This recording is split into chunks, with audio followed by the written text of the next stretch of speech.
Hello friends, पिछले कुछ recent years में डिसरप्शन की वजह से पार्लियामेंट की जो प्रोडक्टिविटी है वो कम होती जा रही है। अभी जो रिसेंट का पार्लियामेंट का सेशन हुआ उसमें डिसरप्शन की वजह से वेरियस जो इंपॉर्टेंट इशू है, फॉर एग्जांपल फार्म के इश्यूज़, अनएम्प्लॉयमेंट के इश्यूज़, पेगासस स्पाईवेयर का इशू, कोरोना वायरस का इशू, इनके ऊपर अच्छी तरह से डिबेट और डिस्कशन नहीं हो सका। और ये क्यों नहीं हो सका? Because of disruption. तो इस देश के 1 to 2% पॉपुलेशन को तो लगता ही होगा इस देश की पार्लियामेंट के फंक्शनिंग में कुछ इंप्रूवमेंट होनी चाहिए ताकि अच्छी तरह से डिबेट डिस्कशन हो सके, अच्छी तरह से बिल पास किए जा सके। तो वेरियस एक्सपर्ट्स ने रिकमेंडेशन दी है कि पार्लियामेंट की फंक्शनिंग में इंप्रूवमेंट होने के लिए क्या क्या होना चाहिए, और उनमें से एक रिकमेंडेशन है strengthening the position of the speaker of the Lok Sabha and state legislative assembly. Speaker मतलब हाउस के हेड होते हैं, वो लोकसभा की प्रोसीडिंग्स के ऊपर प्रिसाइड करते हैं। वो जजेस की तरह इन एमपीज एमएलएस के सामने बैठे होते हैं और डिसीजन देते हैं।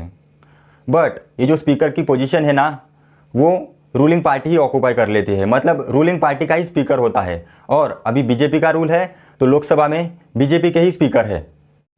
बट ये जो स्पीकर है वो इंडिपेंडेंटली इम्पार्शियली काम ही नहीं कर पाते। वो पॉलिटिकल पार्टी को ज़्यादा फेवर करते हैं over the interest of the nation. For example लीजिए, अब अपोजिशन पार्टी को पार्लियामेंट में डिस्कशन करना है, फॉर एग्जांपल फार्म लॉज के ऊपर, पेगासस स्पाईवेयर के इशू के ऊपर, तो उनको हाउस के स्पीकर को रिक्वेस्ट करनी पड़ेगी कि सर हमको इन इशू पर डिस्कशन करना है, तो सर प्लीज़ हमें अलाउ कीजिए।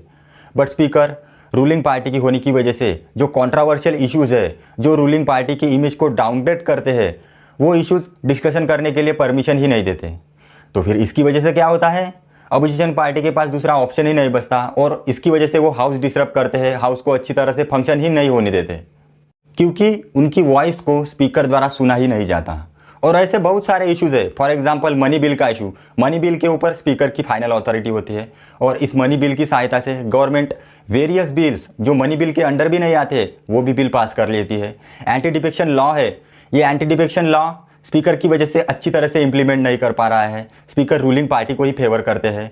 ऐसे बहुत सारे इश्यूज इस स्पीकर की पोजीशन की वजह से हो रहे हैं, क्योंकि स्पीकर रूलिंग पार्टी को बिलोंग करते हैं, तो रूलिंग पार्टी को ज़्यादा एडवांटेज मिलता है लोकसभा में और स्टेट लेजिस्लेटिव असेंबली में।